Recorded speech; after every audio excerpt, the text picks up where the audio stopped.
So today I'm here with Sean Rodman. Hello? Sean, can you please introduce your current role? Yes, my current role is executive creative director of Studio Center. They're a full service production house with kind of an ad agency, like a nesting doll situation, kind of tucked within. Studio Center started as a audio production house up until around the year 2000 or so. Then it moved into video production and then websites, digital, social, and now we have a full service agency within the production studio. And my end is creative branding and strategy, kind of the overseeing the creative output of our in-house advertising agency. And it's interesting because it's kind of the reverse of the place I came from previously, which was Hart. Hart is the largest independently owned advertising agency in the state of Ohio. And at Hart, we were a full service ad agency with a production studio inside. So now we've just sort of flipped the script. Now I'm in a production studio with an ad agency inside of it. So that's kind of comes full circles. Yeah, yeah. That's what I'm doing now. And where in the US are you based? Studio Center is based in Virginia Beach, but they've also, they do work in DC and in Vegas. I think they have an office in Memphis. I'm not sure they have that one anymore, or we do. But Virginia Beach, Virginia is the basis for Studio Center. Okay, cool. And what is like the typical client you work with at Studio Center? There is a typical client. There's a lot more variety at a place like this than you'd have at an ad agency, for example. Like we have clients that come to us for a range of needs. Like we'll have some clients that come to us, they say, "Hey, help me create a brand, from scratch, or help me reimagine my brand," and it's full service, omni-channel advertising. And we'll have another client that comes in and says, "Hey, I want 3 radio spots featuring talking dogs. Go," or so and then we have other clients that come in with their own creative that they've done themselves. And that helps. It helps having an ad agency within the production studio because we speak their language. Trust me, any creative knows how difficult it is when something looks great on paper. You love the idea, you've got it, but then something happens in the execution process, in the production process, and it doesn't quite come out the way you'd hoped. So we understand that. Again, being having an advertising agency within our production studio, we know the struggle is real when you're when something doesn't quite live up to your expectations. So we try to see that it does. We try to make sure that your vision plays out exactly as you've seen it. So it's a wide range of clients from the U.S. Navy to Scientific Games, which does lottery work. We do a lot of educational work. Old Dominion University, Norfolk State, the Mid-Eastern Athletic Conference, Mosquito Joe's, which is sprays yards for bugs. So it's just all over the map, from B2B to retail to Dominion Energy is another one of our clients. So yeah, it's a huge variety of types of clients and types of work. Okay, interesting. Let's go to yourself and your own story. I would like to go back to how you got into the industry in the first place. There's probably two answers to that question. The first one goes back to first grade. I got the chickenpox in the first grade. My mother started this reading, me and my sister reading at a very early age. So I was already kind of dabbling in writing in the first grade. I got chickenpox for a week and I wrote this poem called Dinosaurs on Parade. And I took it to my teacher when I got back got well from the chickenpox. And she liked it so much, she turned it into like a full musical production for the school. And interestingly, a little side note there, when it came time to assign the dinosaurs to the specific students, I did not get to pick which dinosaur I got to be, even though I wrote the piece. I wanted Triceratops or T-Rex, one of the top tier dinosaurs. I got Stegosaurus. Not bad, not a bad dinosaur, but that was kind of my first lesson. And once you hand that work over to the client, it's not yours anymore. I learned that at age 6. But so that kind of got me interested in writing. And I kind of, I wrote my whole life. My great aunt Pat is an English teacher. She gave me a copy of The Hobbit, I think when I was in the 4th grade. And, that just unlocked, everything. The 5th grade, I saw Star Wars. So I've always been interested in fiction and storytelling and writing, but writing was always just a hobby to me. I wasn't actually certain it was something I could do for a living. And that continued on into my graduate work. I went to Northwestern. They had a master's program for integrated marketing communications. And people from that program would go into different aspects of advertising, but primarily it was an account executive kind of training program. That's 90% of the people did account executive work. And that's what I was applying to be, was a junior account executive. But I think I should have known then that I was interested in the creative process or in being a creative just from the types of agencies I applied to. So I was applying to Goodby Silverstein, Chiat Day, Martin Williams, Fallon, and Carmichael Lynch. And I ended up getting a job at Carmichael Lynch, which was a fantastic place to have your first job. In fact, the time I joined, the agency was pitching Isuzu Motors. And I actually had a little 10-minute segment, like I'm a month and a half out of college and I'm already pitching Isuzu Motors. And I think I kind of blacked out during my 10 minutes. I think I was told I did well, but it was thrilling and scary all at the same time. But what ultimately led me to being a creative was Carmichael Lynch is very intentional about the work that they do. They do a certain type of work and they do it for a reason. The clients they had back when I was with them was Harley Davidson, Polaris, Rollerblade, and there there's a specific sort of method to how Carmichael Lynch does things and the things they believe. So even if you're an account executive, they kind of put you through a boot camp. So you understand, well, here's how the creative process works. Here's how we do what we do. And it's not that the creative department was king at studios at Carmichael Lynch so much as the creative product was king. Everything was in service of that product, no matter what you did, even if you weren't on the creative floor.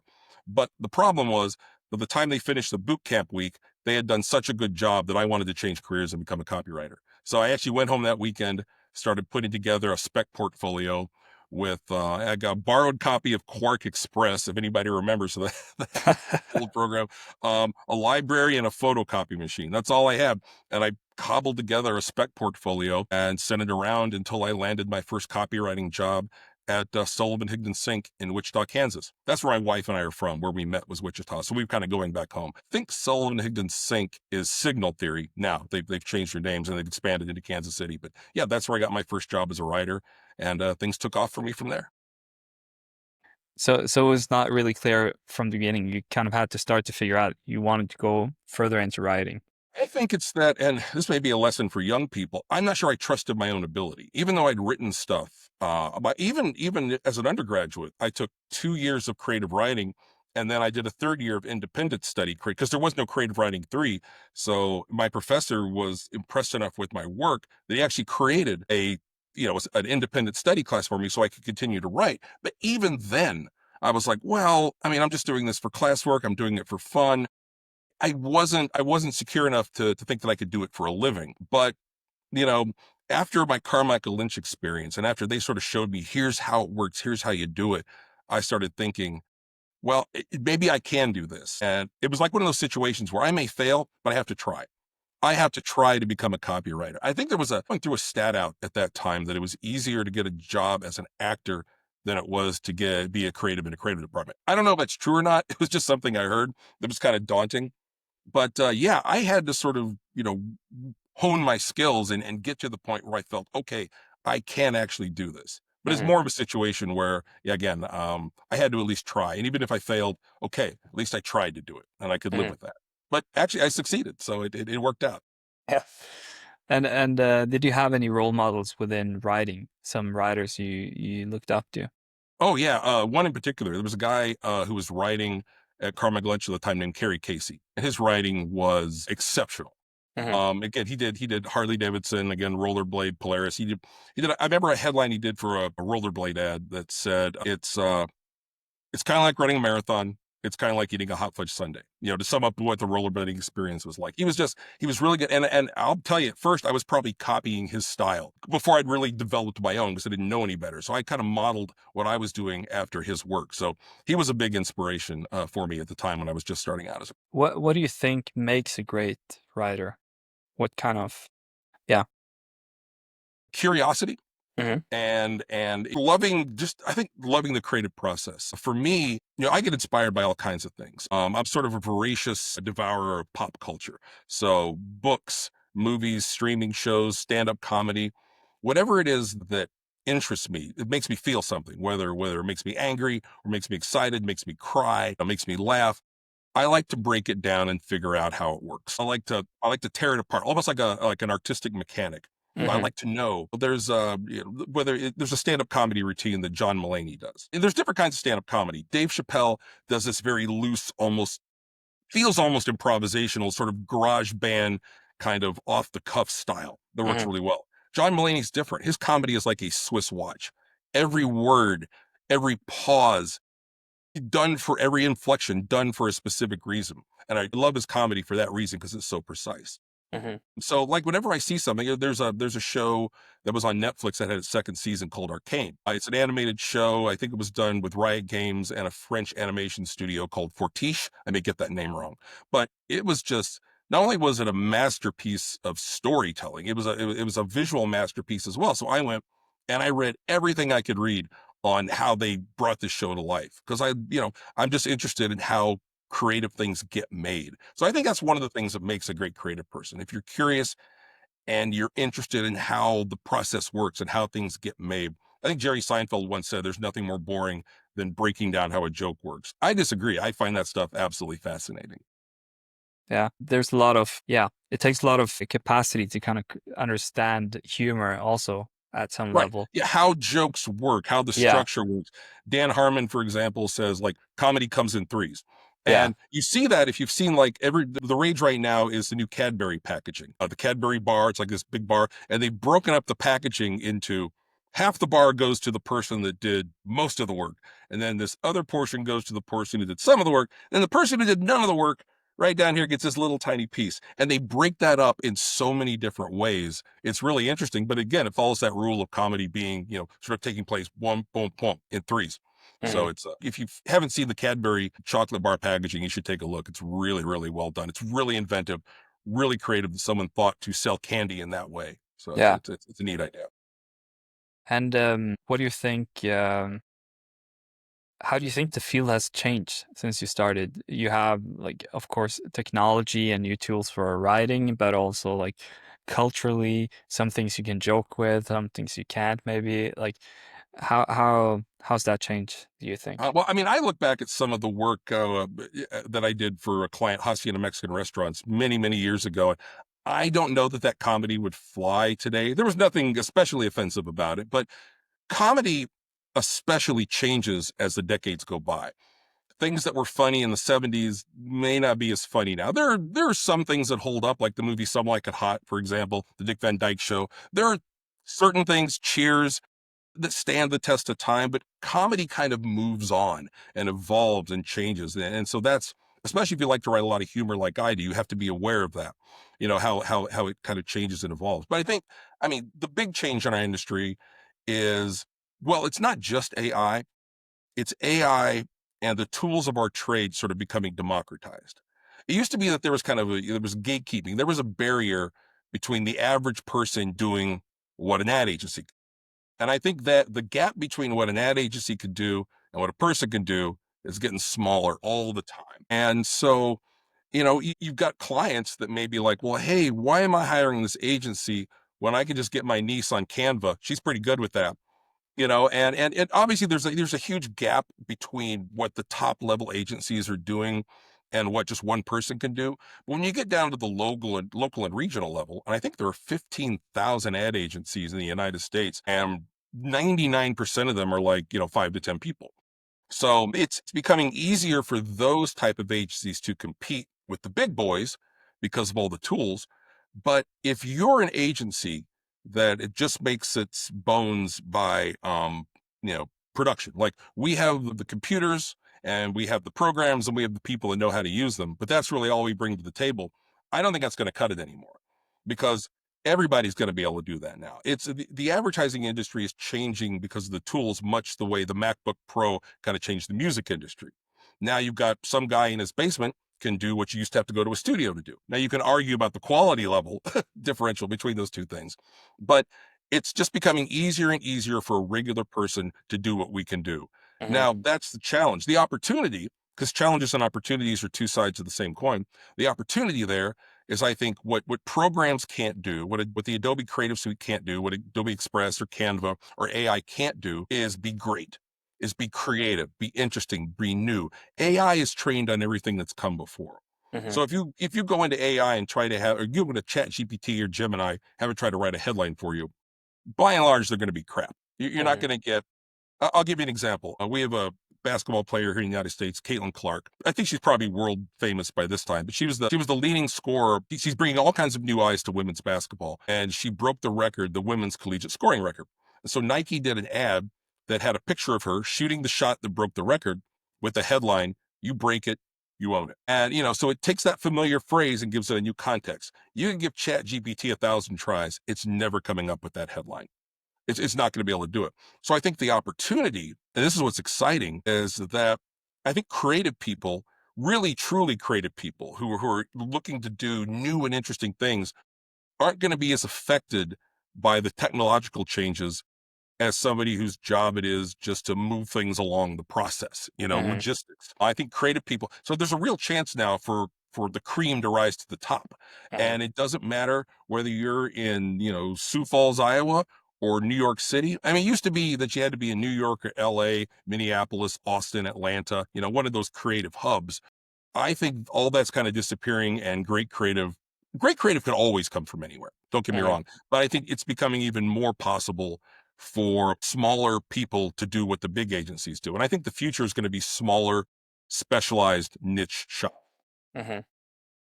Yeah, I recently heard a conversation with Seth Godin, the marketer, and he said like if like using AI is aiming for a mediocrity, Yes, and exactly. uh, Exactly. I totally agree with your point with Nike, the line, the sentence It AI can't think can't. that way. It can't put those two things together. No, Some of the best ads are when you have a headline and a visual that on their own don't really do anything, but you put them together, boom, and it's magic. yeah, And it creates that sort of, I call it like the aha moment in the consumer's mind. Andrew Stanton he's a director, animator for Pixar. And he has an expression that I like, which is people don't want four, people want two plus two. And I think that applies to advertising as well. People want to do, you leave just a little tiny bit of the work for them to do themselves. So they see it and it clicks in their head. And I think that click that, oh, I get it. That moment when that happens, now you can communicate with them. hmm, Now you've broken down their defenses and you can actually communicate your message to them once you've done that. So it's almost like a magic trick, but that's something that I don't think AI can do. Maybe someday it'll be able to do it, but it certainly can't do it now. hmm.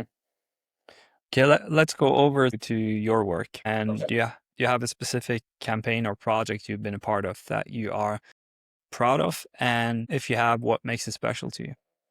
Yeah, there's one in particular that goes back a few years. I was working for a place called Riley and Company in Fort Wayne, Indiana. We were about a 20-person shop or so, right in the heart of the Midwest in Indiana. We had a client that came to us, Hacienda Mexican restaurants. I think they were just a local sort of Northwest Indiana primarily chain that had about, I think, 8 locations, but they were looking to expand. They wanted to, blow out, move down to Indianapolis, maybe move into Kentucky, Illinois, neighboring states, because they wanted to grow their brand. So they came to us to help them. They'd never really focused on building out their brand before.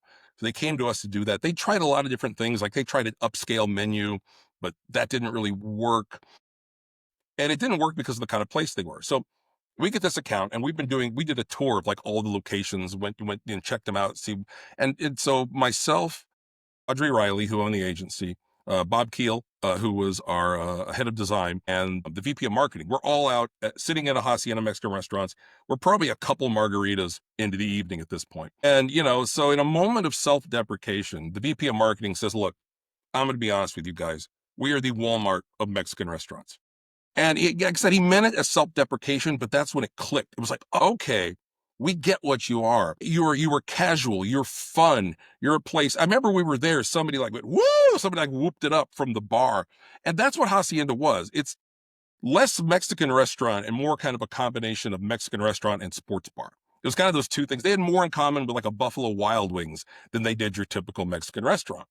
That was the key to unlocking their creative. So we created this sort of casual, fun, irreverent, grungy, garage band almost campaign for them that was really irreverent, off the cuff, loose, to just capture the feel of what it's like to go to that restaurant. And we had an amazing amount of success with them. Not only did they grow to like, I think eventually 20 locations, and they did move into neighboring states like Illinois and Kentucky, but The campaign won a ton of awards. We flew out to New York City to accept an Obie Award because it was awarded one as one of the best campaigns in all of North America. Here we are, this tiny little shop from Fort Wayne, and we're in New York City. We're in Manhattan having drinks with some of the biggest people, in advertising, and we're just looking around going, how did we get here? And it was an amazing moment because the work worked for the client. It won all kinds of awards. Awards are never necessarily the goal, but I don't mind people, especially my creative, striving for awards, because I think, it's never the ultimate goal. But if you're measuring yourself against the best and you're saying, we want to be that, we want your work to be at this level, I think that's a good thing. I think Hmm. striving for that, having that aspiration, that goal is a worthy one. Hmm. So yeah, the Hacienda campaign just worked on every level, and I think it's special because flying. It was my first time in New York City personally, and it was an amazing trip. They were an amazing client. We always had fun trying new different things. I think a couple of years later, we did billboards for them.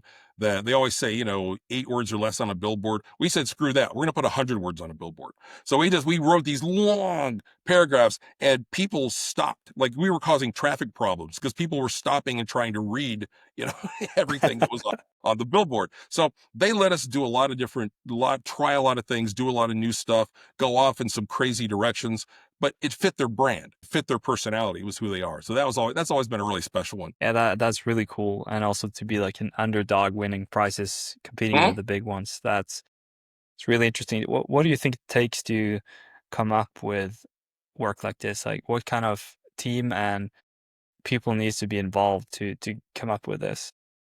Well, I mean, the type of people I look for who can do work like this, I guess the first thing, when you're looking over portfolios, number one is just talent. Do you have it? Is the talent there? Even if it's raw, even if it's just spec work, I don't mind seeing spec work. I remember when I was putting my portfolio together when I was young, someone gave me a great piece of advice, which was, just because it's been produced doesn't mean it belongs in your portfolio. And I think a lot of young people say, oh, well, I got this produced piece, so I'm going to put it in. If it doesn't reflect who you are, what you believe, the kind of work you like to do, but don't include it. So, I mean, talent's kind of the price of entry. After that, I kind of look for want to. We had a basketball coach. I'm a big Kansas Jag fan. You could probably see the little Jayhawk there behind me. It's where we're a huge college basketball school. That's where I did my undergraduate work. And before Bill Self, we had a coach, Roy Williams, and he used to always say, "I have more want to in my little pinky." He was from North Carolina, so he had a bit of a Southern accent. I have more want to in my little pinky than most people have in their whole bodies.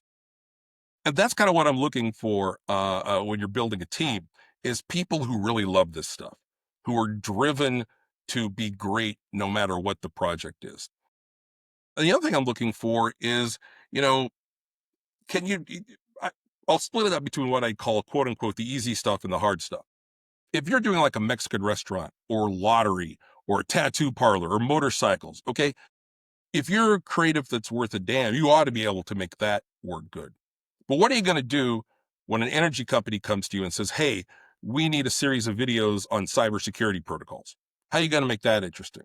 What if you're doing B2B work for a client that they do negative expanders for batteries? That's one tiny piece that goes into a battery. No one's ever heard of it. No one knows what it is, but they still have to advertise too. And it's still humans talking to humans. So I've never separated B2B work and B2C work. I see them as exactly the same. I take the same approach to it. So can you make the easy stuff great, but can you make the hard stuff great too? Can you make the things that don't necessarily lend themselves to being a wacky creative campaign? Hmm. And a lot of my work has been done on the local and regional level. Get a known song and just cut a video to a famous song, because we can't afford it. We can't cast Snoop Dogg in our commercials necessarily. So it's, are you able to make magic without some of those high level tools that the really, really big boys have access to? So that's another thing I look for. That was Hmm. key on Hacienda. We didn't have a ton of money, but we made an amazing campaign on a pretty small budget. Yeah. Well, do you have? We've talked a little bit about this, but do you have one specific advice for people starting out today who wants to go into this industry? Yeah, well, a couple, I guess. I would say that if you want to go into this industry, you probably already know what's good. I don't know anybody who wants to get into this and say, well, I want to be mediocre. No, the type there's a lot of work. I call it wallpaper. It's the majority of what's out there. It's not so bad that you notice it. It's competent, but it's not so good that you notice it either. And that's probably 85 to 90% of the work that gets done. It just sort of blends into the background and it comes and it goes and you never know it was there. I don't think anybody aspires to do that kind of work. So if you're trying to get into this industry, you have people you admire, you have work you admire, but you may not be at that level yet. And this is where I take a lesson from my own path where I didn't quite, it took me to get out of college before I realized, oh, I want to be a writer. I can be a writer. I would say don't get discouraged if your work isn't living up to your aspirations yet. If you know what's good, if you have good taste, if you can recognize great work, then you're 80% of the way there because you've already got that. So now what you have to do is work until you get to that point, until you keep practicing your craft, keep working at it until you get closer and closer to your aspirations and find a job at a place that can help you get there. I was fortunate to start at Carmichael Lynch, amazing creative shop that taught me a lot of the values that I still have to this day. And so I find a place that's compatible with the kind of work you want to do. So going into a place and saying, I can change them doesn't work any better, for an ad agency than it does in a relationship. You can't change them. You have to find a place that aligns with your vision. Can they teach me to be what I want to be? And that's the kind of place where you want to find a job. What about you personally? What inspires you to stay in this industry? I think it could be a frustrating industry. It's an industry where you're almost like a baseball player where you're going to strike out, or you're not going to get on base most of the time. There's a lot of rejection. There's client rejection, there's internal rejection. So it could be a demanding, tough industry. But I think what keeps me going is I remember, even when I get frustrated, and I've been doing this a long time, I remember I get to create things for a living. It's a privilege. If you can make your living creating art or commercial, even if it's commercial art, if you get to use your brain and solve problems and come up with cool ideas. And I mean, I recently saw there's a documentary playing here on Peacock about Saturday Night Live, and one of the episodes of the documentary is devoted to the writers room. And so it goes through the whole process of what does it take to go from blank page to getting a sketch, air. And what we do in advertising isn't necessarily all that different from what they're doing on Saturday Night Live. We're doing 15-second, 30-second, 10-second sketches, in a manner of speaking that, build our client's brand and get their messages across. And it's a fun way to make a living, to get to do that, to get to be creative, to come up. I still get a chill down my spine when I have an idea of like, wow, I don't know where that came from. I don't know how I thought of that, but I think I have something there. That still excites me. And so that's what makes it a great way to make a living. That's what makes it a great job. It's a privilege and it's fun. Again, when it gets tough, I have to remind myself of that sometimes. Yeah. And yeah, we also talked about technology and AI, and also in our previous conversation off record. But what are your predictions for 25 and the time coming up? Like there's so much changing. How do you think it's going to change the industry? Well, I think we touched on this a little bit earlier. I Yeah. I think that smaller and more niche is going to be the future.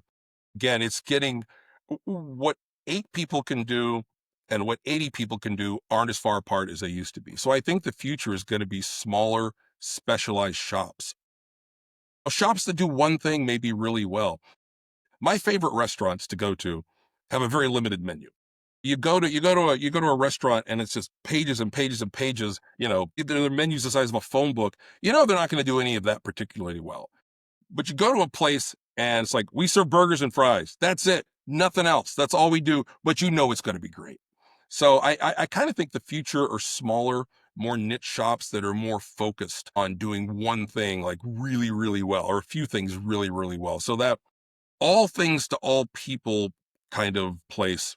I don't know. I don't know if those are the future as much as more, again, smaller, more niche places that specialize, especially with AI and the tools sort of changing what's possible and what's capable of. It's just, again, as those tools become democratized, it takes fewer and fewer people to do what it used to take more people to do. but that gives you the opportunity to spend more time on the creative part of it, because a lot of the other parts of it are becoming, automated. So you can really focus on strategy, on branding, and on doing work that stands out, that gets noticed, that isn't wallpaper. It's been a pleasure, Sean. We're actually approaching the end. Do What? you, I went fast. yeah, it went really fast. Do you have I went really quick. anything you feel like you would like to add to the conversation? I don't think so at this point. I'm trying to think if there's anything I want to add. Again, I guess I would just say, yeah, one more thing. I think the future belongs to people who can be. I'm going to do another basketball analogy. Again, this might KU coming back, but Bill Self, who's our coach now, his best teams have always featured combo guards. So typically you'd have a shooting guard and a point guard, and they'd have kind of separate roles. Bill Self's best teams have had two guards that do both. One who's a shooting guard and a point guard, and the other who's a shooting guard and a point guard. They're multi-dimensional. I think that's very much the future. So if you're a writer, learn about design, learn design principles, understand, even if you can't use the Adobe suite, I'd actually recommend you probably learn to do that too. But even if you can't, at least, learn the principles of design. There was a great course from, I think, BBC Maestro. I think Paula Shear was her name. It was just a 4 hour, I bought it over the holidays because they had it on sale for $50. And it was a 4 hour course where she sort of teaches the basics of design. Now, I've been doing this a while, but I still believe in always learning, always try to develop your skills. So I would say to people, be a combo guard. If you're a writer, know design. If you're a designer, be able to write a headline. And I understand conceptually how things work. I think sometimes we can get a little siloed, but that would be, yeah, the thing I guess I would leave people with is understand the concept, understand how it functions so that you can serve it best. So you can do your part to make sure that it's everything that it can be. Thank you, Sean. Thank you, Stefan. I appreciate it. I had a great time.